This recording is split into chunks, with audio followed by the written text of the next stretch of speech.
Pasca dilanda hujan deras 3 hari terakhir, pesisir pantai kota Parepare dipenuhi sampah. Sampah diakibatkan rob yang menerjang hingga permukaan jalan.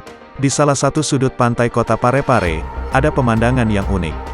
Seorang berkostum Spiderman sedang bersihkan sampah di pesisir pantai. Tepatnya di Jalan Petaunga, Kecamatan Soreang, Kota Parepare, Kamis, tanggal 9 Desember tahun 2021 siang. Diketahui, laki berkostum Spiderman tersebut bernama Rudi Hartono. Dia mengaku sudah melakukan kegiatan ini sejak Januari tahun 2021. Yang dilakukan ini sebenarnya sudah dimulai sejak Januari tahun 2021, katanya. Saya kumpulkan satu hari satu kantong sampah, ujarnya. Menurutnya, sejak rob melanda kota Parepare volume sampah lebih besar di pesisir pantai.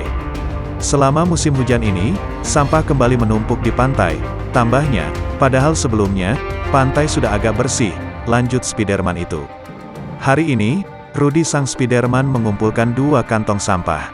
Menurutnya, sampah itu disimpan di pinggir jalan untuk dijemput oleh petugas.